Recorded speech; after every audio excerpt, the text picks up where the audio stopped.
2022년도에는 말씀과 함께 주님과 함께 담대하고 이렇게 건강하게 살아가시는 여러분들이 되시길 바랍니다. 그래서요, 이번 학기에는 제가 마가복음하고 누가복음을 강의를 할 거예요. 그래서 1월 달에는 4주 동안 마가복음을 강의를 할 거고요. 그리고 2월부터 3월까지는요, 6주 동안 누가복음을 강의할 겁니다. 그래서 매 주마다 많아야 4장, 4장에서 5장 강의를 제가 안 하려고 그래요. 가급적이면 3장에서 4장 정도 되거든요. 그러면은 일주일에 4일만 하루에 한 장씩 읽으면은 충분히 쫓아오겠죠. 근데 조금 더, 그래도 2번 읽고 싶다. 그러면 복습과 예습을 하면 됩니다. 복습과 예습을 하면은요, 강의 10주 동안에 마가복음하고 누가복음을 그것도 강의를 통해서 읽기 때문에요. 이전에 혼자 아마 5독 10독 하는 것보다 이렇게 1, 2독 하는 것이 훨씬 더 여러분들이 성경을 이해하는데 큰 도움이 된다고 저는 믿어요. 그렇기 때문에 이번 계기를 통해서 마가복음과 누가복음을 한번 통달하는 그러한 시간이 됐으면 좋겠어요. 우리가 복음서는 크게 4개의 성경이 있었죠. 4개의 복음서가 있습니다. 뭐 있죠? 마태, 마가, 누가, 요한. 이것이 복음서잖아요. 이 복음서의 핵심 주제는 무엇이냐면 결국 기독론입니다. 기독론은 뭐냐면 예수님이 누구인가가 알아가는 것이 이게 기독론이잖아요. 예수 그리스도가 과연 누구냐는 거예요. 왜냐하면 우리들이 복음서를 읽을 때 여러분들이 가장 중요하게 항상 마음속에 품고 있는 것은 무슨 생각을 하면서 복음서를 읽어야 되냐면요, 이 복음서를 읽는 독자들은요, 예수님을 믿는 그 이유 때문에 큰 환난과 핍박을 당하고 있다는 것을 여러분들이 알고 이해하고 읽을 때 훨씬 더 우리들이 복음서를 잘 이해할 수 있습니다. 왜냐하면 복음서가 쓰여졌을 때는요, 이미 예수님의 12제자들이 거의 다 죽었어요. 아마 마가복음 쓰여질 때는요, 베드로가 죽었는지 아니면 죽기 직전인지 모르겠습니다. 마가복음 쓸 때는요, 어쨌든 모든 사람들이 거의 다 죽고 아마 요한 사도만 살아있을 때였을 거예요. 많은 사람들이 순교를 당했죠. 그리고 예수를 믿는다는 그러한 이유 때문에 많은 핍박과 환난을 당하고 있었거든요. 왜냐하면 65년대에는 뭐가 있었죠? 그 로마의 대화재 사건이 있었잖아요. 네로 황제 때문에 그리스도인들에게 큰 핍박을 받았잖아요. 그러니까 많은 사람들이 예수님을 믿는 거에서 예수님을 배역하는 케이스가 많이 생겼거든요. 이렇게 예수님을 믿는 것 때문에 핍박과 환난을 당하니까 많은 사람들이 예수님을 배역하고 예수님 믿음에서 떠나는 거예요. 그랬을 때 이들에게 예수님을 믿는 것이 예수님이 어떠한 분이니까 이러한 분이니까 떠나지 말고 끝까지 믿음을 지키라고 권면하기 위해서 쓰여진 것이 이게 복음서거든요. 그러면 마태복음은 제가 지난 학기에 강의를 했는데요, 마태복음은 뭐냐는 거예요. 마태복음의 그 수신자는 유대인 그리스도인들이었습니다. 유대인들은요, 구약에서 계속 예언한 메시아를 기다리고 있었습니다. 그 메시아는 반드시 아브라함의 자손이어야 됐고요, 다윗의 자손이어야 됐어요. 그렇기 때문에 마태복음 1장 1절에서는요, 아브라함과 다윗의 자손 예수 그리스도의 계보라 하면서 시작을 합니다. 이 계보라는 건 예수님의 그리스도에 대한 책이라는 거거든요. 그러면서 구약에서 예언됐던 그 메시아가 바로 지금 메시아가 이 육신을 입고 하나님의 아들로 이 땅에 오신 그 예수님이라는 거예요. 그 예수님이 바로 누구냐면 하나님의 아들이라는 거예요. 너희들이 그렇게 기다리고 있던, 우리들이 그렇게 기다리고 있던 그러한 메시아라고 이야기하는 것이 바로 마태복음의 핵심 주제입니다. 그래서 하나님의 아들이라고 이야기를 하지만 이 하나님의 아들이 구약에서부터 계속해서 기다리고 있던 예언자들이 예언했었잖아요. 오실 메시아에 대해서. 그 메시아가 바로 예수 그리스도라고 이야기를 하는 겁니다. 왜냐? 이 당시 유대인 그리스도인들은요, 그리스도교가 되면은 그리스도인 되면 유대교에서 쫓겨나는 거예요. 유대 공동체에서 쫓겨납니다. 그럼 직장도 잃게 되고요, 친구도 잃게 되고 모든 걸 다 잃게 되는 거예요. 그러다 보면 삶이 너무 힘들어지거든요. 그러니까 이들이 힘들지 않으려면 어떻게 하냐면은 예수님을 안 믿고 유대 공동체에 다시 들어가면 되는 거예요. 이러한 사람들에게 전하는 것이 바로 마태복음이었습니다.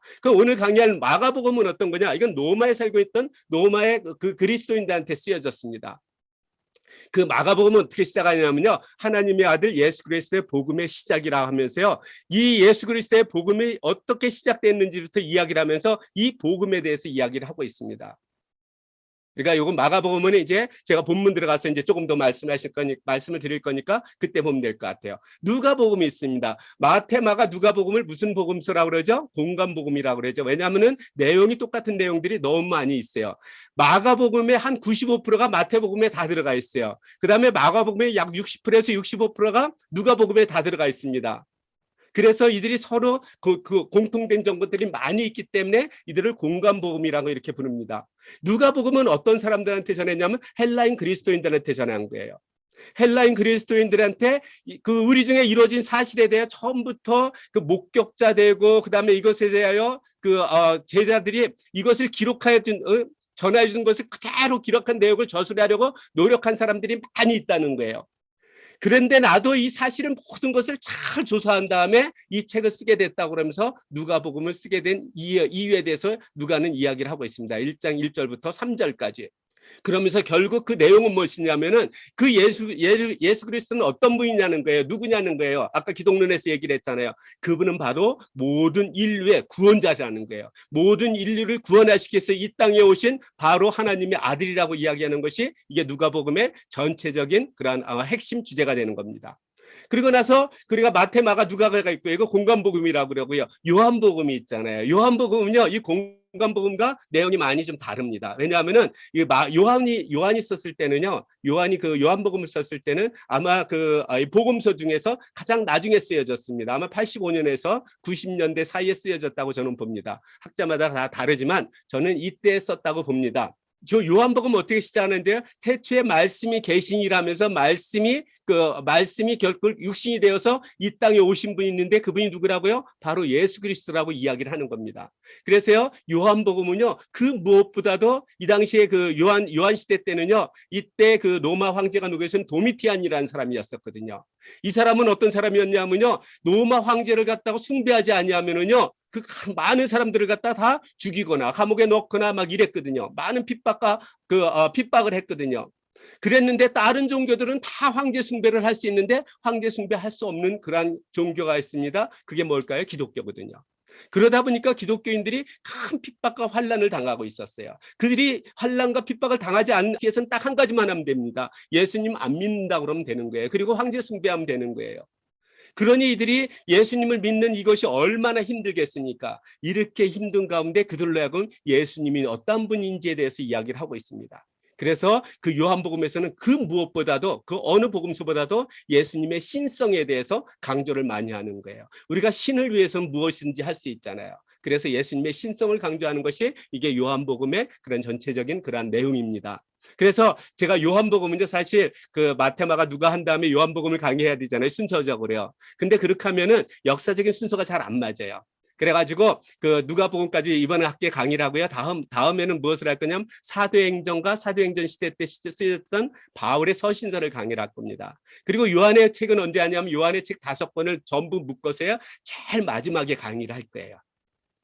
그래야 요한복음의 진수를 알 수 있고요. 왜 그때 이렇게 전하는지, 그 다음에 요한 1, 2, 3서가 왜 쓰여졌는지, 요한계시록 왜 쓰여졌는지, 왜 하나님께서 요한계시록을 우리한테 보여줬는지 그것을 알 수 있거든요.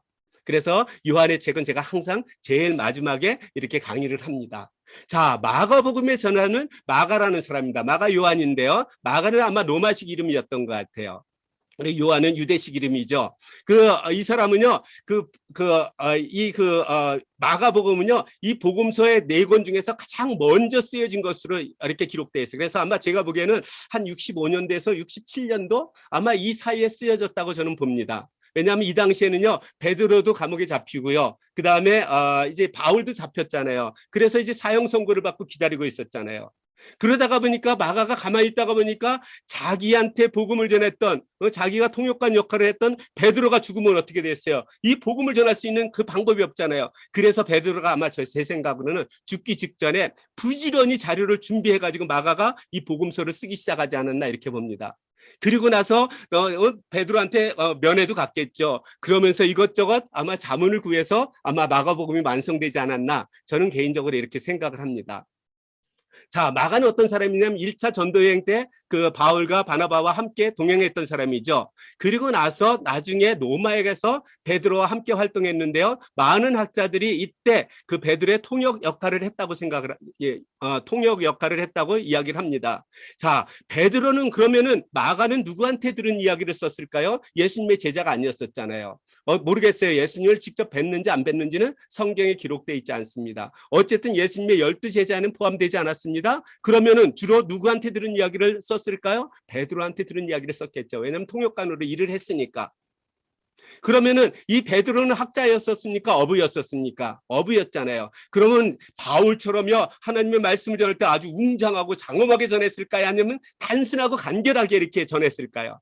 아마 단순하고 간결하게 했을 거예요. 베드로는 그러냐, 하나님 예수님께서 뭐 저기 내가 아버지 예루살렘에 가서 이제는 죽을 거라고 이야기하니까 어떻게 그럴 수 있냐 그러면서 그런 일이 결코 일어나지 않을 거라면서 뭐 따지기로 했던 그러한 이러한 사람이잖아요.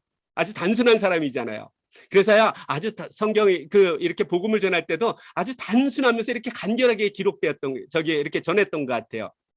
그러다가 보니까 이 마가복음은요 그 어느 복음서보다도 아주 단순하고 간결하게 이렇게 기록되어 있습니다. 그러다 보니까 장점이 있어요. 뭐냐면 사건 전개가 아주 매우 빠르게 이렇게 진행되어지는 것을 우리들이 알 수가 있습니다. 자, 이것을 통해서요 60년대 그러니까 65년에서 67년도에 이것이 마가복음이 쓰여졌다 그러면요 어떻게 되냐면 이 당시에 벌써 하나님 예수님의 그 복음이요 그 예루살렘과 온 유대와 사마리아 땅끝인 노마에까지 벌써 전달되어진 거예요. 60년대에 벌써요. 그래서 그곳에서 이러한 마가복음을 통해서 하나님의 말씀이 얼마나 널리 이렇게 빠르게 전파되어졌는지 우리들이 알 수가 있습니다. 자, 마가복음의 주제는 무엇이냐면은 십자가에 못 박혀 죽음 당하신 그 예수 그리스도가 바로 하나님의 아들이라는 거예요. 그가 십자가의 죽으심을 통해서 하나님의 구원을 이루신 분이라는 거예요. 예수님께서. 그리고 이 마가복음의 그 대상자는 아까도 말씀드렸지만요 로마에 있는 그리스도인들이에요. 그럼 로마에 있는 그리스도인들은요 유대인들의 족보에 대해서 관심이 있을까요 없을까요? 관심이 없습니다. 그렇기 때문에 마가복음에 공관복음에 마태하고 누가복음에는 예수님의 족보가 나오는데요 마가에서는 그걸 싹 뺐습니다. 그리고 구약 예언에 대해서 별로도 관심이 없었던 것 같아요. 그래서 마태복음에 비하면은요 구약 예언을 갖다가 인용한 부분들이 훨씬 더 적습니다. 그래서나 족보나 구약 예언 성취에 됐던 데는 별로 이렇게 관심이 없습니다. 왜냐? 이들한테 맞는 이들 문화에 맞게 복음을 전해야 되잖아요. 그래서 이들이 관심 있는 것에 더 많은 시간을 통해서 이렇게 복음을 전했던 거예요. 그들이 관심이 갖는 것은 무엇이냐면 과연 예수 그리스도가 누구냐는 거예요. 지금 예수 그리스도를 믿음을 통해서 우리가 그 도미티안 그러니까 네로 황제 때라고 그러면은 지금 감옥에 갇히기도 하고 많은 핍박과 고난을 받는데 과연 이럴 만한 가치가 있냐는 거죠. 그랬을 때 예수 그리스도는 우리를 구원해 주시기 위해서 오신 하나님의 아들이라는 거예요. 그리스도라는 거예요. 그렇기 때문에 그러면 어떻게 해요? 예수님께서 하나님의 아들이에요. 하나님의 아들이면 이 땅에 오셔서 하나님만이 할 수 있는 그런 많은 이적과 기적을 보여야 되잖아요.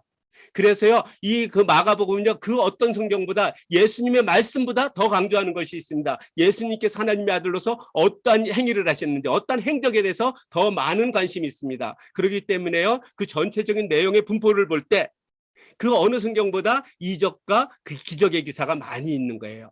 사실 아까도 말씀드렸지만요 이 마가복음에 있는 모든 내용은요 마태복음에 약 90% 내지 95%가 들어가 있기 때문에요 마태복음을 다 읽으면 사실 마가복음 읽기는 쉽습니다. 그러나요 마가는 마가의 신학이 있었어요. 마태는 마태의 신학이 있었고요. 마태는 지금 유대인 그리스도인들에게 전하지만 마가는 지금 로마에 있는 그리스도인들에게 전하잖아요. 그래서 그들의 문화에 맞게 이 복음서를 써서 그들에게 복음을 전하고 있는 겁니다. 자, 마가복음은 아까도 말씀드렸지만 이렇게 시작을 하죠. 하나님의 아들 예수 그리스도의 복음의 시작이라는 거예요. 그러면서 그리스도의 복음이 무엇인지에 대해서 답을 주고 있습니다.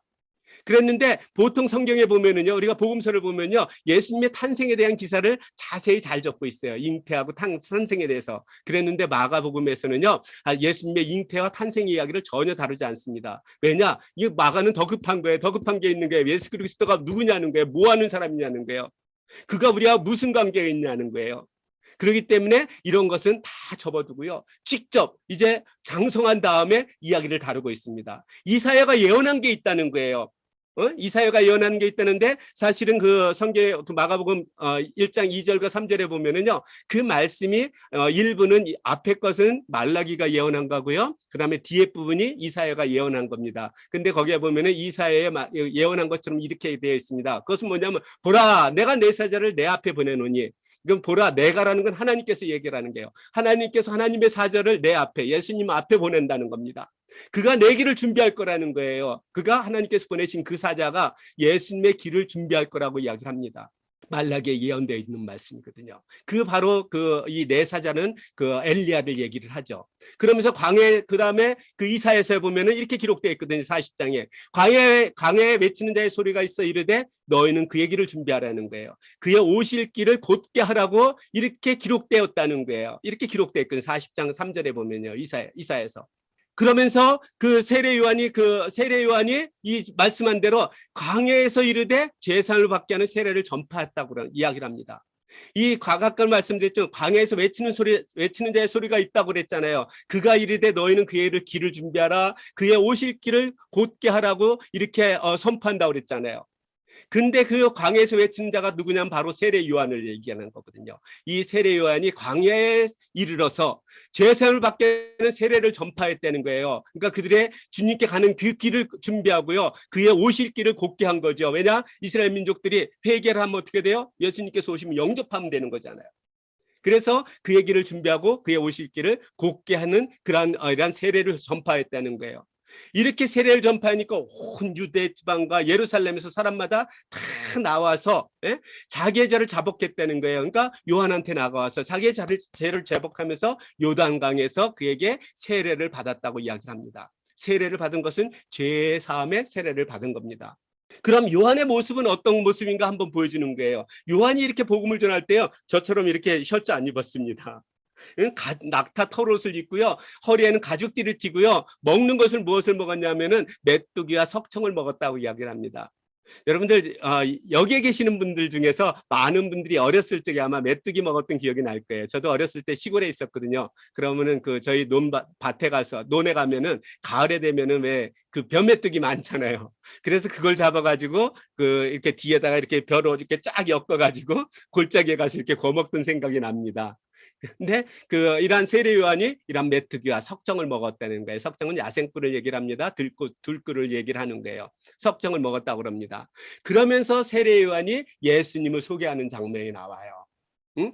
그가 전파하여 이르되 세례 요한이 전파하여 이른다는 거예요. 나보다 능력 많으신 이가 내 뒤에 오신다는 거예요. 세례 요한보다 능력이 많으신 이가 자기 뒤에 오시나니 나는 굽혀서 그의 신발끈을 풀기도 감당하지 못한다는 거예요. 그분이 세례 요한 다음에 오시는 그분이 얼마나 위대한 분인지 요한은요 감히 그의 신발끈을 풀기조차도 감당하지 못했다고 이야기를 합니다. 그러면서 이렇게 이야기를 합니다. 나는 너희에게 물로 세례를 베풀었거니와 그는 자기 뒤에 오시는 바로 예수님은 너희에게 성령으로 세례를 베푸실 것이라고 이야기를 합니다. 예수님께서는 어떻게 하셨어요?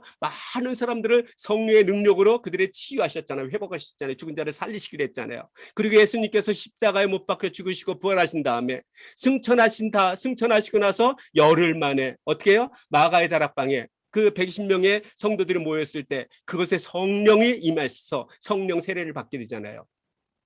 이렇게 하실 분이 바로 예수님이라고 이렇게 소개를 합니다. 그리고 이렇게 예수님에 대해서 이야기를 하고 있는데요. 그때 예수님께서요. 이 갈릴리에서 요단강으로 오신 거예요. 세례를 받기 위해서. 그래서 우리가 마태복음에도 보면은 그때 또 세례 요한과 예수님과 이야기하는 장면이 나오는데 여기서는 거두절미하고 어떻게 하냐면은 하나님 그 요한한테 세례를 받는 장면이 나옵니다. 세례를 받고 물에서 올라오는데요. 갑자기 하늘이 갈라지면서 성령이 비둘기같이 임했다고 이야기를 합니다. 여러분들이 그 하나님께서요, 그 예수님께서 이렇게 세례를 받았을 때 성령이 비둘기같이 내려온다는 건 비둘기 모양처럼 나온다는 게 아니에요. 비둘기 같은 건 비둘기의 그 상징이 뭐죠? 평화잖아요. 그 다음에 순결함이잖아요. 그래서 아주 평화롭고 순결한 그런 모습을 생각하는 거예요. 예수님을 다 감싸는 그런 모습이 아니었을까 저는 이렇게 생각합니다. 그러면서 하나님의 음성이 들리죠. 너는 내 아들이라는 거예요. 내가 너를 기뻐하노라 하면서 하나님의 음성이 들립니다. 여러분들 지금 이 말씀이 너는 내 아들이다. 내가 너를 기뻐하노라 이 말씀이 그 당시에는 예수님께 하셨지만요. 지금 이 시간에 누구한테 하고 있을까요? 바로 저희들한테 하시는 거예요. 너는 내 아들이라는 거예요. 내가 너를 기뻐한다는 거예요. 너는 내 아들, 너는 내 딸이라는 거예요. 내가 너를 기뻐한다는 거예요. 왜냐? 우리는 예수님을 믿고 하나님을 믿고 이제 하나님의 자녀가 되었잖아요. 하나님께서 우리를 창조하셨잖아요. 하나님께서 우리를 창조하셨으니까 하나님은 나의 아버지가 되고 나는 그의 아들이 되는 거거든요. 그의 자녀가 되는 거거든요. 그렇기 때문에 이 말씀은 지금 곧 우리한테 하시는 말씀이라는 거죠. 그리고 나서 이제는 세례를 받은 다음에요. 우리가 마태복음과 누가복음에 보면요, 사탄한테 이렇게 성령에 이끌려서 사탄에서 시험을 받는 장면이 나옵니다. 거기서 세 가지 시험을 하잖아요. 예수님께서 40일 동안 금식하니까 배고프잖아요. 그러니까 첫 번째 먹는 거 갖고 시험을 하잖아요. 야, 이 돌들로 떡들이 되게 하라고 이야기를 하죠. 그리고 두 번째는 뭐죠? 높은 성전에 올라가서 여기서 뛰어내리라고 그러잖아요. 그러면 하나님께서 천사를 통해서 널 받아줄 거라고 그러잖아요. 그 세 번째는 뭐였었죠? 세 번째는 그 높은 산에 올라가서 천하 만물을 다 보여주면서 나한테 절하는 거예요. 나를 경배하라는 거예요. 그러면 이 모든 것을 내가 너에게 주겠다고 이야기를 합니다. 이렇게 시험을 하는 거거든요. 이 시험은 테스트가 아니라 템테이션, 유혹의 시험이었었습니다. 유혹한 거거든요, 예수님을. 그랬을 때 그 마가복음에서는 나오지 않지만 그 마태복음에서는 말씀을 통해서 어떻게 해요? 사탄을 물리는 장면이 나옵니다. 근데 왜 그런지 마가복음에서는 그러한 장면은 그 예수님께서 이렇게 사탄한테 시험을 받았다는 그러한 이야기를 하면서 예수님께서 어떻게 시험을 물리쳤는지에 대해서는 이야기를 하지 않고 있어요. 그것은 왜 그랬을까 한번 생각을 해봤는데요. 이 마가는요, 그가 베드로가 죽기 전에 빨리 이것을 좀 완성하고 싶은 마음이 있지 않았나 이렇게 생각을 해요. 그래서 아마 빠진 것들이 많이 있는 것 같아요. 그렇기 때문에 우리들이 복음서 4권 있는 건 감사해야 되는 거예요. 왜냐하면 서로 다 보완을 해주거든요. 그래서 온전한 복음서를 만들고 있거든요. 그래서 그 마가가 빠뜨린 것을 마태와 누가가 그 보완을 해서 그것을 이야기했기 때문에 우리들이 지금 여기에서 마가복음에서 그 이야기를 하지 아니할지라도 우리들은 이해할 수 있는 것입니다. 자, 그리고 나서 이렇게 예수님께서 사역을 시작하라는 거예요. 그 사탄의 시험도 이겼습니다. 사역을 시작하는데 어떻게 하냐면 요한이 잡힌 후에 시작했다고 합니다. 요한이 잡혔다는 건 무엇이냐면요. 이 갈릴리 지방의 분봉왕이 누구였냐면 헤롯 안티파스였었습니다. 헤롯의 아들이었었죠. 헤롯 아들이 세 명 중에 하나는 제일 큰 아들은 아켈라오라고 그 유대 지방의 분봉왕으로 있었고요. 그 다음에 헤롯 안티파스는 이 갈릴리 지방의 이렇게 분봉왕으로 있었습니다. 그리고 그의 이복 동생 빌립이라고 있는 사람이 있는데 그 사람은 이쪽 요단강 이 동북 쪽에 이쪽에 이렇게 분봉왕으로 있었죠. 그랬는데요, 이 헤롯 안티파스가요 자기의 이복 동생 빌립의 아내 헤로디아를 갖다가 취해서 자기 아내로 삼잖아요. 그래서 요한이 그것을 책망하니까 요한을 가둬놨었잖아요. 여기서 요한이 잡힌 후라는 건 바로 이때를 얘기를 한 겁니다. 그래서 왜 여기서 요한이 잡힌 후를 강조할까 제가 생각을 해봤습니다. 왜냐하면은 이제 요한의 사역은 여기까지예요. 요한의 사역은 뭐예요? 예수님의 그 길을 준비하는 거잖아요. 그 길을 평탄케 하는 거잖아요. 세례를 주고 이제 모든 것을 다 좀 평탄케 했잖아요. 그러면 어떻게 했냐면 요한의 사역은 끝난 거예요. 그럼 어떻게 가야죠? 이제 하나님의 품에 안겨야 되는 거예요. 그래서 요한이 이렇게 잡혔다고 저는 봅니다. 그랬을 때 예수님께서 이제는 하나님의 복음을 전파하기 시작을 합니다. 그래서 예수님께서 첫 말씀을 하시는 거예요. 때가 찼고 하나님의 나라가 가까웠으니 회개하고 복음을 믿으라고 이야기를 합니다. 때가 찼다는 거예요. 하나님의 때가. 예수님께서 이제 사역할 때가 됐잖아요. 하나님 나라가 도착한 거잖아요. 하나님의 말씀이 선포되어진 거예요. 하나님께서 직접 통치하시는 그런 나라가 된 거잖아요.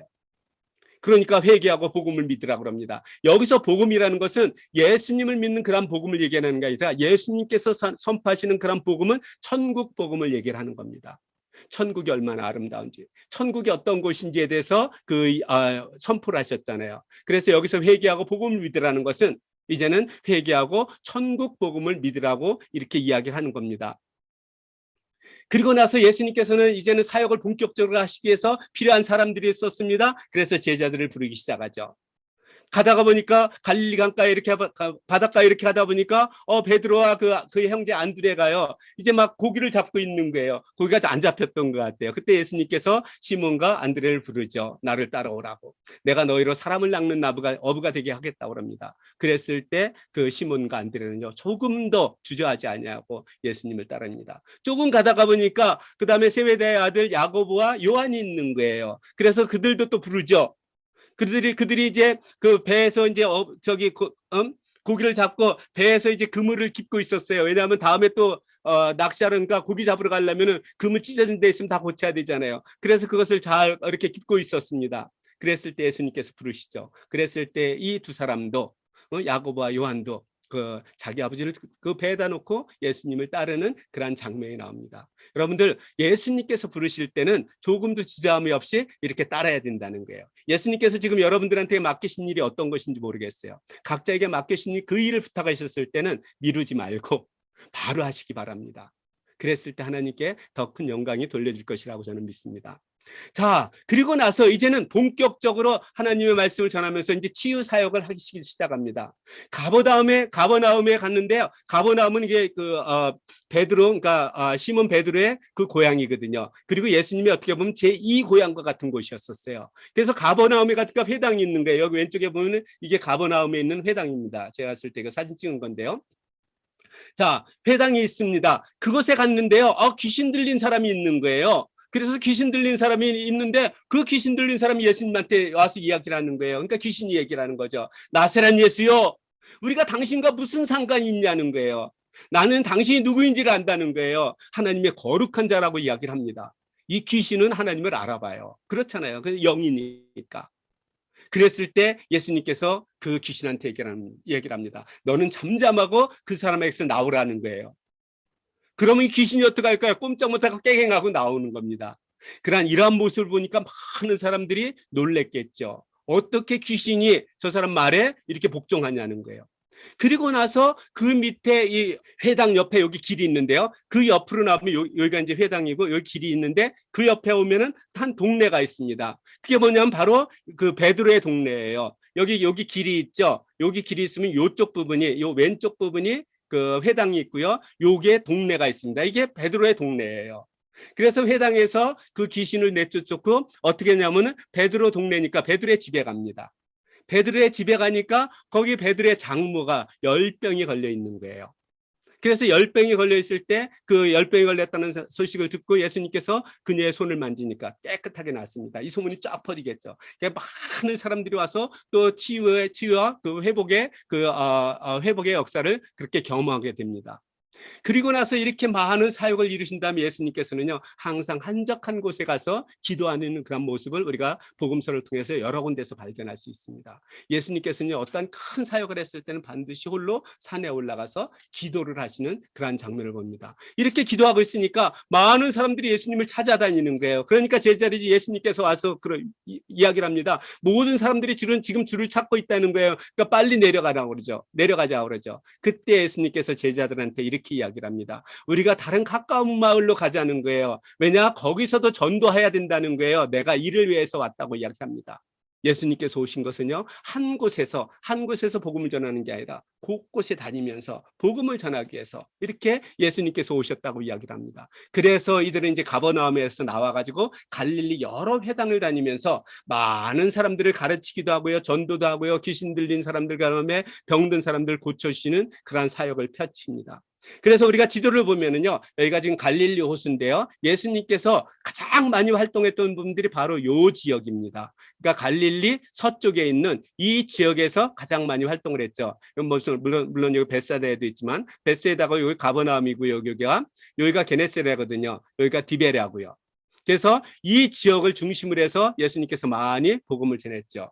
물론 이 북쪽으로 올라가서 빌립보 가이사랴도 올라가시기는 했지만 어쨌든 가장 이렇게 핵심적으로 복음을 전했던 것이 바로 이 지역입니다. 자, 그리고 나서 예수님께서 다시 가버나움으로 간 거예요. 가버나움으로 갔더니 거기 중풍병 걸린 사람이 있었습니다. 이 사람 걷지를 못하는 거예요. 근데 예수님께서 지금 가버나움에 오셨다는 그 소식을 이 중풍병 걸린 그 친구들이 듣게 된 거예요. 그랬는데 이 친구가 어떻게 쓰든지 예수님께 치유함을 받기를 원했어요. 예수님한테 이 환자를 자기 친구를 데려가면 분명히 낫게 해주실 거라는 그런 확신이 있었습니다. 그래서 이 네 친구가요, 이 중풍병자를 침대에 누워있는 대로 상체 들고 가는 거예요. 들고 갔는데 사람들이 너무 많으니까 예수님 있는 대로 가지를 못하는 거예요. 그래서 어떻게 하냐면 지붕 위로 올라가서 지붕을 뚫고 그 침상체 그 지붕에서 내렸다는 거예요. 여러분들 또 질문하셔야 돼요. 이럴 때 목사님, 그 지붕을 어떻게 뚫었어요? 저도 몰라요, 사실. 성경에 어떻게 뚫렸다고 얘기를 안 하고 있습니다. 어쨌든 여기에서는 뭐냐면은 이 네 사람들이 얼마나 자기 친구가 낫기를 원하는지 그 마음이 있는 거예요. 그리고 예수님께 가면은 분명히 나을 거라는 건 확신이 있던 거예요. 이게 바로 중보기도잖아요. 이게 중보기도거든요. 그래서 예수님께서요, 이 환자의 믿음을 보고 그를 고쳐주신 것이 아니라 그 친구들의 믿음을 보시고요, 그 사람을 고쳐주십니다. 그러면서 작은 자야, 내 죄사함을 받았느니라 하는 거예요. 그랬는데 거기에 서기관들이 있었습니다. 가만히 보니까 이거 예수님께서 지금 신성모독을 하고 있는 거예요. 죄사함은 아무나 할 수 있는 게 아니잖아요. 오직 하나님만이 하실 수 있는 거잖아요. 근데 예수님이 지금 내 죄사함을 받았느니라 하니까 이것은 신성모독이거든요. 그래서 야, 이거 어떡하지 하고 그렇게 생각하고 있을 때 예수님께서 그 생각을 아시죠. 그들의 생각을 다 간파하시죠. 그래서 너희들이 왜 그런 생각을 하냐는 거예요. 그러면서 예수님께서 말씀하십니다. 야, 중풍병자에게 내 제사함을 받았느니라 하는 이 말과 일어나 내 상을 가지고 걸어가는 말 중에 어느 것이 쉽겠냐고 묻습니다. 여러분들은 여기서 말할 때요, 내 제사함을 받았느니라는 그 말을 얘기를 하는 게 아닙니다. 내 제사함을 받았다 그러면 제사함을 받는 그건 행위를 얘기를 하는 거거든요. 일어나 내 상을 가지고 걸어가라 하는 말은요, 그 말을 얘기를 하는 게 아니라 그 말이 쉽다는 게 아닙니다. 그것이 아니라 일어나 내 상을 가지고 걸어가라 그러면 이 사람이 일어나 상을 가지고 걸어가야 되는 거거든요. 여러분들, 만약에 여러분들이 지금 이 상황에 있어요. 그래서 예수님처럼 지금 앞에 중풍병자가 있어요. 그럼 여러분들은 그 이 둘 중에서 어떠한 말을 하면은 내가 안전할까요? 사람들이 많이 보고 있습니다. 능력이 충만하다고 막 이제 기도하는 거예요. 막 기도하면서 그 사람한테 이야기를 하는 겁니다. 그 사람한테 야, 일어나 내 상을 가지고 걸어가라 그랬는데 그 사람이 못 일어났어요. 그럼 얼마나 창피하겠어요. 그랬는데 내 제사함을 받았느리라 하면 어떻게 돼요? 그건 아무도 모르잖아요. 제사함을 받았는지 표시 안 나니까. 그러니까 어떤 말이 더 쉬울까요? 우리들한테는요, 내 제사함을 받았느니라 하는 말이 훨씬 더 쉽습니다. 이러한 상황 가운데서는. 그래서 예수님께서 묻는 거예요. 그들한테 어느 것이 쉽겠냐는 거예요. 우리들이 생각할 때는 내 제사함을 받았느니라가 쉽겠지만요, 예수님이 볼 때는 그렇지 않거든요. 사람들이 일어나서 육체적인 고통은 우리들이 병은 얼마든지 치유할 수 있습니다. 그러나 제사함까지 주는 것은 아무도 할 수 없잖아요. 그렇기 때문에 예수님께서 그 뒤에 이렇게 말씀하십니다. 그러나 인자가 땅에서 죄를 사하는 권세가 있는 줄을 너희로 알게 하리라는 거예요. 내 죄사함을 알리라는 것은 편하지만 인자는요, 죄사함까지 예수님께서는 죄를 사하는 권세까지 있는 줄을 이들로 하여금 알게 한다는 거예요. 그리고 나서 예수님께서 그한테 얘기를 합니다. 중풍병자한테 일어나 내 상을 가지고 집으로 가라는 거예요. 사람들이 많이 보는 앞에서요. 그랬을 때 이 사람이요, 벌떡 일어나더니 그 상을 메고 집으로 가는 겁니다. 이것을 봤을 때 그 주변에 있는 사람들이 얼마나 놀랐겠어요. 이것이 예수님의 사역이었거든요. 그리고 나서 예수님께서 이러한 일이 있으신 다음에 많은 사람들이 또 쫓아오겠죠. 근데 예수님께서 바닷가를 거니시는데 레위라는 사람이 세관 앞에 레위라는 사람이 앉아 있는 거예요. 네? 세리가요. 레위가 앉아 있는 거예요. 그래서 그 레위한테 그럽니다. 나를 따라오라는 거예요. 그랬더니 이 레위가 예수님을 따라가는 거예요. 그러니까 레위는 너무너무 반가웠습니다. 너무 감사했어요. 예수님이 제자가 됐잖아요. 예수님께서 자기를 부르셨잖아요. 유대인들은 상종도 하지 않는 자기를 불러주셨잖아요. 그러니까 얼마나 감사했겠어요. 그래서 예수님을 자기 집으로 초대합니다. 제자들도 다 갔겠죠. 그다음에 예수님을 따르는 그런 많은 병자들, 죄인들에게 쫓아갔겠죠. 그래서 그것에 큰 잔치를 놓고 식사를 하고 있었습니다. 이렇게 식사를 하고 있을 때 바리새인들이 또 거기에 대해서 핀잔을 하죠. 야, 너희 선생은 어찌하여 세리와 죄인들과 함께 먹느냐는 거예요. 왜냐하면 유대인들은 절대로 죄인과 그다음에 세리들과 이 식사를 하지 않았거든요. 자기들은 의인이라고 생각을 했어요. 그랬을 때 예수님께서 말씀하십니다. 야, 강한 자에게 의사가 쓸데없고 병든 자에게 그 의사가 쓸데있다는 거예요. 그렇잖아요. 건강한 사람한테 의사가 왜 필요합니까? 병든 사람들한테 필요하잖아요. 이와 같이 나는 의인을 부르러 온 것이 아니라는 거예요. 죄인을 부르러 왔다고 합니다. 이 세상에 의인이 있습니까? 없습니까? 단 한 사람도 없잖아요. 그래서 모든 사람은 죄인이기 때문에 그 죄인을 다 예수님께서 부르러 온 거거든요. 그런데 유대인들은 어떻게 해요? 바리새인들은 어떻게 해요? 서기관들은 어떻게 해요? 자기들은 의인이라고 생각을 했어요. 그런 구원을 받을 수 있을까요? 없을까요? 구원을 받지 못하겠죠. 자기가 죄인이라고 생각하는 사람들은 예수님 앞에 나오고 결국 그들은 예수님을 믿고 구원을 받게 되는 그러한 이야기를 하고 있습니다. 자, 그리고 나서 예수님께서는 이렇게 다니시는데 요한의 제자들과 이 바리새인들은 금식을 하는 거예요. 그랬는데 예수님과 예수님의 제자들은 금식도 하지 않는 거예요. 그러니까 이 바리새인들이 또 따지죠. 어찌하여 당신들은 제자들은 금식하지 않느냐고 또 따집니다. 그랬을 때 예수님께서 말씀하십니다. 야, 혼인집에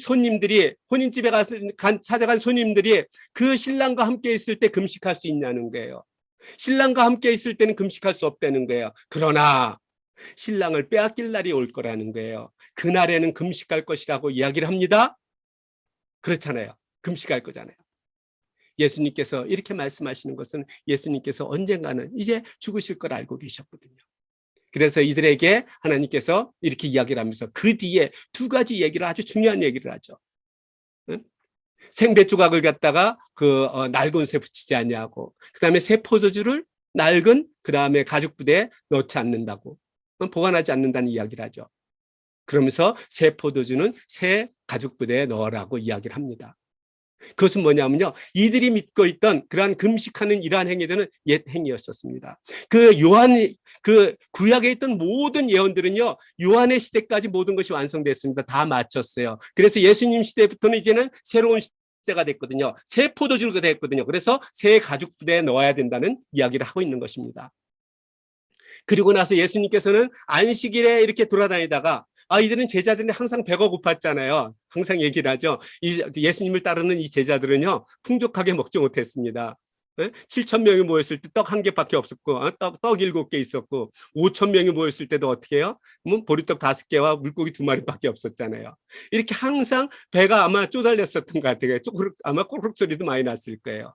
그랬는데 안식일에 이렇게 그 밀밭을 가는데 배가 고프잖아요. 그래서 밀 이삭을 잘라서 그것을 자른 거예요. 그랬더니 그것을 본 유대인들이, 또 바리새인들이 안식일에 하지 말아야 할 일을 했다는 거예요. 안식을 범했다는 겁니다.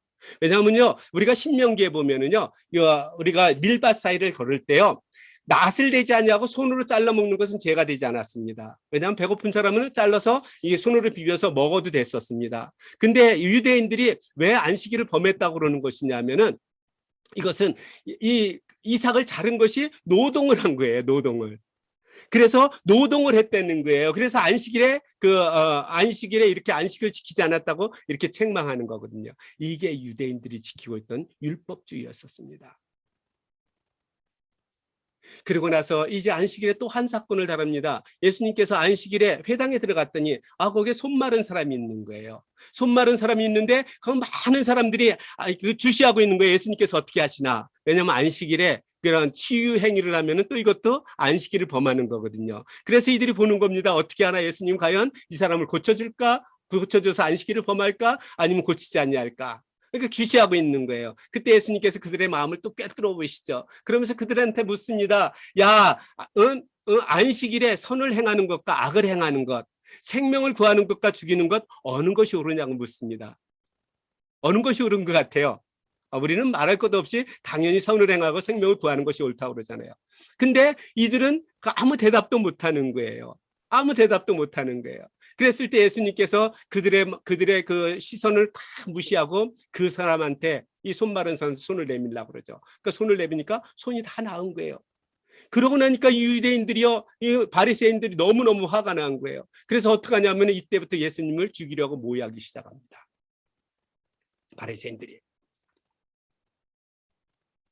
예수님께서 이러한 행위를 했다는 소문들이 쫙 퍼진 거예요. 그러니까 많은 사람들이 예수님을 찾아오겠죠. 많은 사람들이 찾아왔을 때 예수님께서는 그들을 다 치유하셔서 고침을 받게 하십니다. 그리고 나서 이제 예수님께서는 많은 제자들이 이제 따르기 시작한 거예요. 그 중에서 12명을 택하게 됩니다. 12명의 택한 목적이 있습니다. 그것은 뭐냐면 첫 번째는 주님과 함께하기 위함이었습니다. 예수님께서는요, 제자들을 훈련시킬 때 그냥 말로만 가르치지 않았어요. 삶을 통해서 예수님의 제자가 되는 것이 어떻게 되는 건지, 예수님처럼 살아가는 것이 어떻게 살아가는 것이 삶을 통해서 보여주신 거예요. 그래서 제자들은 예수님께서 십자가에 죽으시기 전까지 예수님과 함께 동거동락을 했잖아요. 그래서 그 누구보다도 예수님에 대해서 잘 배웠던 그러한 사람들이었었습니다. 그리고 두 번째는 전도하기 위함이었었습니다. 예수님께서 이 땅에 오신 목적이 뭐라고요? 이곳저곳 다니면서 이 마을 저 마을 다니면서 전도하기 위함이라고 그랬잖아요. 그래서 이러한 예수님께서 죽으신 이후에도 제자들한테 이것을 맡겨야 되잖아요. 그래서 이러한 훈련을 시키기 위함이었던 것입니다. 그리고 세 번째는 그 많은 귀신들을 쫓아내야 되잖아요. 그러면 어떻게 해야 돼요? 그 권능을 줘야 되잖아요. 예수님께서 이러한 권능을 제자들에게 주어서 예수님 대신 그러한 귀신들을 내쫓고 그다음에 예수님께서 하였던 그러한 사역들을 다 감당할 수 있도록 예수님께서 12 제자를 이렇게 선택하는 장면이 나옵니다. 그래서 베드로와 안드레, 그다음에 야고보, 요한 시작해서 쭉 가가지고 가룟 유다까지 12명의 그 제자들이 누구인지에 대해서 성경은 기록하고 있습니다. 예수님께서요 이렇게 12 제자를 세우고 그다음에 많은 치유와 회복의 역사가 일어나니까 예수님의 친족들 있잖아요. 친척들이 예수님을 찾아오는 거예요. 그래서 예수님 미쳤다는 거예요. 미쳐서 이렇게 한다는 거예요. 그래서 예수님을 붙들러 오는 겁니다. 붙잡으려고. 그리고 이 예수님의 친척들은 이랬고요. 그 다음에 바리새인들, 서기관들은 어땠냐면요. 지금 이렇게 예수님이 그 귀신을 내쫓는 것은 바알세불이 집혔기 때문이라는 거예요. 바알세불이 집혔다는 것은 뭐냐면요. 바알세불의 힘을 입어서 지금 이렇게 귀신을 쫓아낸다는 거예요. 이 바알세불은요, 바알세붑이라고도 그러는데요. 파리의 왕, 똥의 왕, 하여튼 지저분한 거 다 했습니다. 근데 여기서 보면 귀신의 왕이라고 이야기를 하죠. 또 귀신의 왕을 힘입어 귀신을 쫓아낸다 함이라는 거예요. 바알세불이 집혔다는 것은. 그러면서 귀신의 왕을 힘입어서 이렇게 귀신을 쫓아낸다고 이야기를 합니다. 그 이야기를 들은 예수님께서 그들한테 얘기를 하는 거예요. 야, 사탄이 사탄과 대적을 하면은 그 나라가 온전히 세워질 수 있냐는 거예요. 집안에 있는 사람들끼리 대적하면은 그게 올바로 세워질 수 있냐는 거예요. 그럼 결국 이 일은 누가 한 거라고요? 하나님께서 하셨다는 거예요. 하나님의 성령의 능력으로 하셨다는 거예요. 근데 이들은 이스라엘 서기관들은 뭐라고 그래요? 귀신의 힘으로 했다고 그러잖아요. 이것은 뭐예요? 성령을 모독하는 거거든요. 그렇기 때문에 예수님께서 그들을 책망하는 겁니다. 너희들의 모든 죄는 다 사함을 받되 누구든지 성령을 모독하는 자는요 영원히 사하심을 얻지 못하고 영원한 죄가 되릴 것이라고 이야기합니다. 분명히 하나님께서는 성령을 통해서 이 귀신을 내쫓았음에도 불구하고 이들은 뭐라고 그랬어요? 귀신의 왕을 힘입어서 귀신을 쫓아냈다고 그랬잖아요. 이 성령을 모독한 거잖아요. 그렇기 때문에 그들에게 성령을 모독하는 이러한 자들은 영원히 사함도 받지 못하고 영원한 죄에서 벗어나지도 못할 것이라고 이렇게 이야기를 합니다. 그리고 났는데 이러한 일이 있는데 또 이번에 예수님의 그 어머니와 형제와 자매들이 찾아오는 거예요. 예수님의 형제는 4명이 있었죠. 동생들 4명이 있었습니다. 야고보가 있었고 요셉이 있었고 시몬과 유다가 있었습니다. 근데 자매들의 이름은 성경에 안 나와요. 그래서 자매들은 누구인지 알지 못합니다. 그러면서 이렇게 예수님의 어머니와 이 동생들이 오니까요. 그 제자들이 예수님한테 이야기를 하죠. 예수님 지금 어머니와 동생들이 왔습니다. 그랬을 때 예수님께서 이렇게 대답하십니다. 야, 누가 내 어머니며 내 동생이냐는 거예요. 내 어머니와 내 동생은 어떤 사람이라고요? 누구든지 하나님의 뜻대로 행하는 그 자가 바로 내 형제요, 자매요, 어머니라고 이야기를 합니다. 왠지 아세요? 하나님의 뜻대로 행하는 자는 어떤 자들이죠? 하나님의 자녀잖아요. 하나님의 자녀들끼리는 어떻게 해요? 예수님도 하나님의 아들이잖아요. 그러니까 우리들은 한 형제인 거예요. 한 자매인 거예요. 한 남매인 거예요. 그리고 한 어머니가 된다는 겁니다. 그리고 나서 4장에 가면 씨 뿌리는 비유가 나와요. 이것은 저희들이 너무나도 잘 알고 있죠. 첫 번째는 어떠한 것이었죠? 길가에 떨어진 씨. 예? 길가에 떨어진 씨가 길가에 떨어졌는데 새들이 와서 곧 쪼아 먹다는 거예요. 두 번째는 흙이 얇은 돌밭에 떨어진 씨에 대해서 이야기를 합니다. 씨가 돌밭에 있으니까 흙이 얇으니까 씨가 들어가서 금방 싹은 나는 거예요. 근데 해가 뜨니까 어떻게 돼요? 금방 말라서 죽게 되는 거예요. 세 번째는 가시떨기 가운데 떨어진 그러한 씨를 이야기를 합니다. 가시떨기 가운데 떨어져 갖고 싹이 났는데 이 가시 기운의 영향을 받아서 이게 열매를 맺지 못하는 거예요. 네 번째는 어떤 거죠? 좋은 땅, 옥토에 떨어진 거예요. 옥토에 떨어지니까 30배, 60배, 100배의 결실을 맺었다고 이야기합니다. 길가에 떨어졌다는 씨는 뭐냐? 씨는 곧 하나님의 말씀을 얘기하는 겁니다. 하나님의 말씀의 씨앗을 뿌렸다는 거예요. 그랬는데 길가에 떨어진 씨는 어떤 거냐면 사탄이 그냥 뿌려지는 즉시 사탄이 다 빼앗아간 거예요. 그래서 하나님의 말씀을 들어도 머릿속에 하나도 없어요. 이러한 사람들을 얘기를 합니다. 그 다음에 흙이 얇은 돛밭에 떨어진 그 씨는 어떤 거냐? 하나님의 말씀을 들었어요. 그러다 보니까 들어가지고 너무 은혜로운 거예요. 그래서 막 그냥 막 금방 그냥 막 큰 은혜가 넘친다. 그래서 기쁨으로 받는 거예요. 그러나 그 말씀의 뿌리가 너무 없는 거예요. 말씀의 뿌리가 없다 보니까 어떤 환란이나 박해가 일어나면요, 금방 넘어지는 거예요. 가시떨기 떨기 가운데 떨어진 그 씨는 어떤 사람이냐면 결국 말씀을 듣는데요. 말씀을 잘 들었습니다. 그러나 세상의 염려와 재물의 어떤 유혹들, 이런 것이 말씀이 막혀갖고요, 열매를 맺지 못하는 거예요. 그러면은 좋은 땅에 뿌려졌다는 것 어떤 거죠? 하나님의 말씀을 듣고 깨달은 거예요. 그래서 그 말씀대로 순종하며 살아가는 거예요. 이러한 사람들한테는 30배, 60배, 100배의 결실을 맺었다고 이야기합니다. 그래서 여러분들 앞으로요, 이 네 가지의 그 말씀의 씨에 대해서 여러분들이 생각하면서 내 마음밭이 항상 어떤지 여러분들이 점검하는 그러한 시간들을 갖기 원해요. 오늘 하루 어떻게 보냈는지, 오늘 혹시 내가 길가에 떨어진 씨가 되지 않았는지, 아니면 흙이 얕은 돌밭에 떨어진 씨가 되지 않았는지, 하나님의 말씀이 가시 떨기에 떨어진 그러한 씨가 되지 않았는지, 아니면 정말 좋은 옥대에 떨어진 그러한 씨가 되었는지, 하나님의 말씀이 여러분들의 마음밭을 점검하는 그러한 시간들이 되길 바랍니다.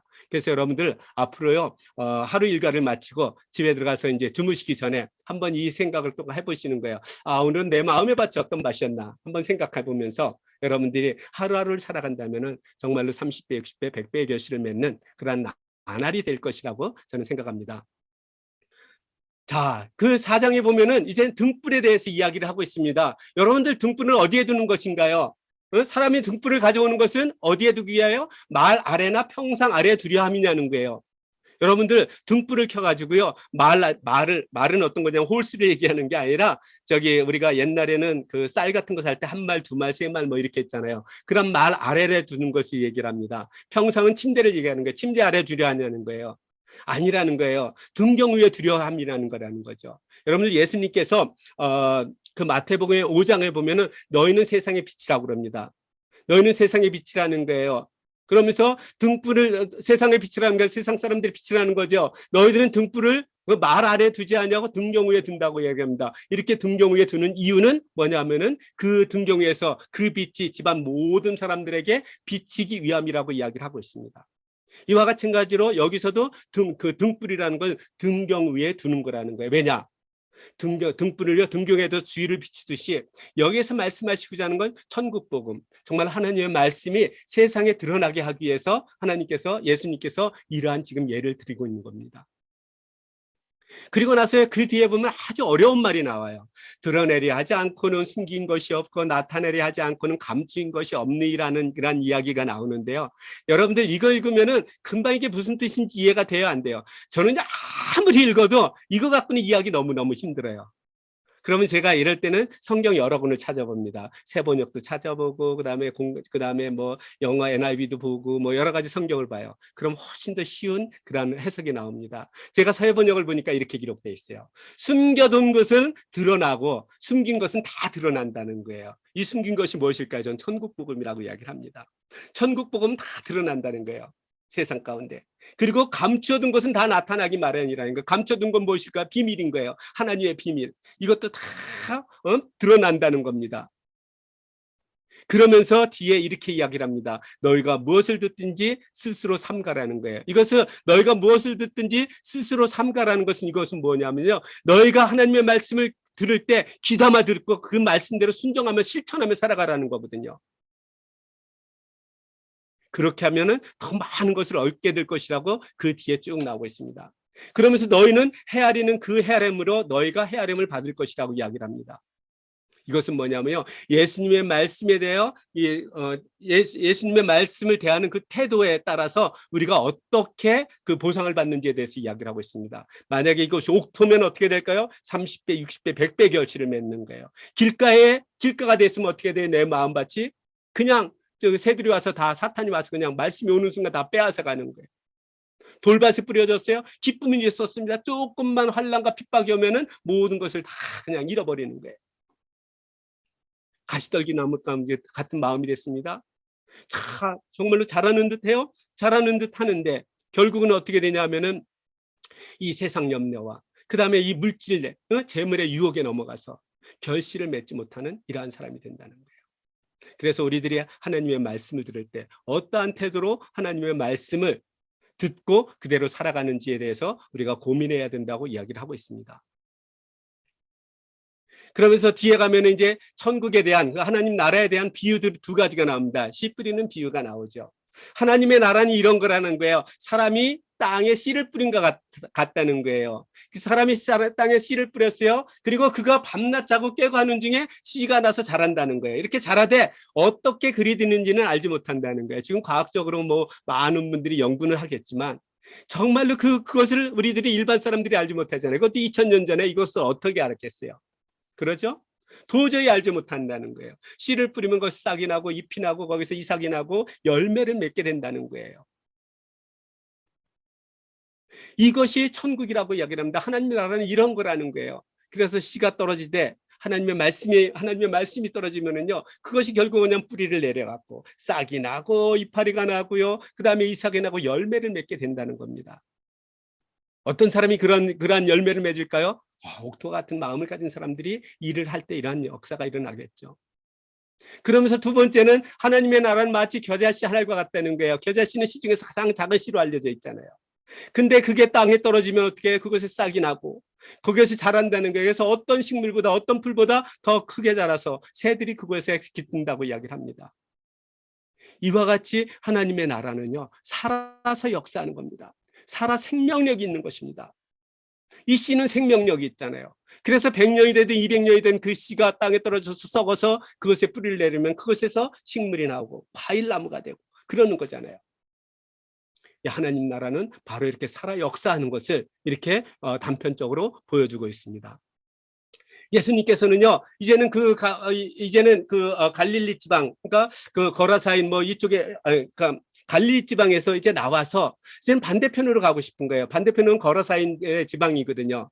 그러니까 어느 쪽이냐면 갈릴리가 있으면요, 동남쪽에 이제 거라사인이라는 그러한 시리가 있었습니다. 베가볼리 지역이죠.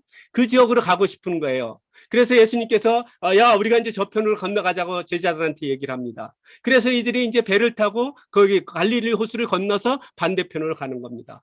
그랬는데 가는 중에 큰 광풍을 만나는 거예요. 그래가지고요, 이 배가 막 그 광풍에 쓰러지려고 그러고요, 파도 때문에 배가 잠기려고 그런 그런 위치에 있었습니다. 근데 예수님께서는요, 참 어떻게 하시냐면 그 가운데서도 배 밑에 가서 주무시고 계시는 거예요. 이 제자들은 얼마나 두려웠겠어요. 그냥 노를 저으면서 지금 배가 넘어지려고 그러죠. 지금 막 물은 쳐들어오죠. 막 파도가 쳐들어서 물을 잠기려고 그러죠. 그래서 너무너무 두려웠거든요. 그러니까 제자들이 예수님께 내려갑니다. 그래서 선생님이요, 우리가 죽게 된 것을 돌보지 아니하시나이까 어떻게 이렇게 편안하게 주무시고 계십니까? 하면서 막 따지는 겁니다. 그러니까 예수님께서는요, 탁 일어나시더니 이 바람과 바다를 꾸짖으면서 이렇게 잠잠하라는 거예요. 고요하라는 거예요. 그랬더니 이 바다와 바람이 잔잔해지는 거예요. 그러면서 이때 제자들한테 얘기를 합니다. 너희가 어찌하여 이렇게 무서워하냐는 거예요. 너희가 어찌 믿음이 없느냐고 이들을 책망합니다. 보세요. 여기서 우리들이 중요한 메시지가 있습니다. 이 배에서요, 지금 이를테면은 가버나움 에리어에서 지금 저쪽 동남쪽으로 지금 내려가고 있잖아요. 동남쪽으로 내려가고 있으면은, 그쪽으로 내려가고 있으면은 남동쪽이죠. 남동쪽. 그쪽으로 내려가고 있으면은 예수님께서 가자고 그런 거잖아요. 예수님께서 가자고 그랬고 그곳에서 예수님께서 계셨어요. 그 배 안에 계셨어요.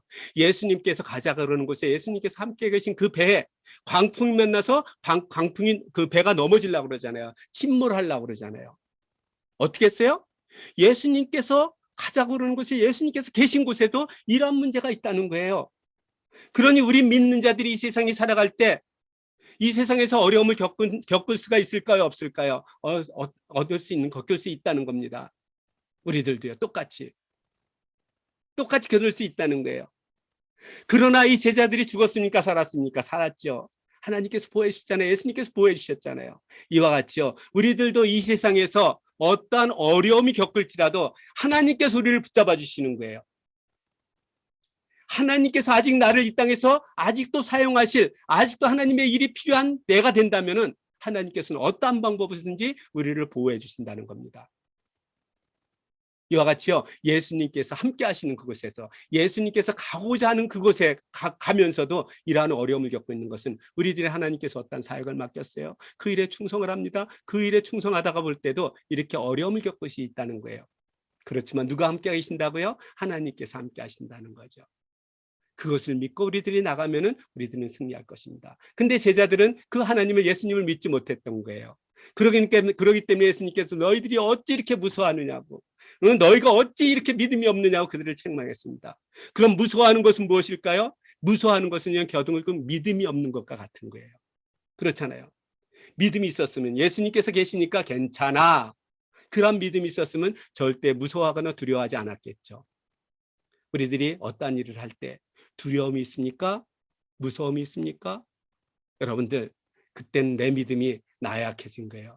그때 다시 한번 나의 믿음을 추스리면서 정말 그 순간에도 하나님께서 함께 하신 것을 믿고 우리가 그 일을 행한다면은 우리가 담대하게 그 일을 행하지 않을까, 이렇게 생각을 합니다. 그래서 여러분들이 두려워하는 마음이 있다면 항상 나의 믿음을 점검하시는 여러분들이 되길 바랍니다. 이렇게 해가지고 이제 그 예수님과 그 제자들이요, 편안한 가운데 이제 거라사인 그 지방에 도착을 합니다. 그곳에서 어떠한 일을 했을까? 그것은 우리가 다음 주에 우리가 5장을 통해서 이렇게 공부하려고 합니다. 그래서 이번 주에는요, 1장부터 4장까지 성경을 읽으시길 바라고요. 다음 주에는 5장부터 8장까지 강의를 할 거거든요. 그래서 여러분들이 혹시 시간이 되면은 한번 예습을 하고 이렇게 강의를 들으면은 훨씬 더 말씀이 이렇게 잘 가까이 이렇게 들려주리라고 믿습니다. 그래서 오늘 강의는 이것으로 마치고요, Q&A 시간을 좀 가지려고 해요.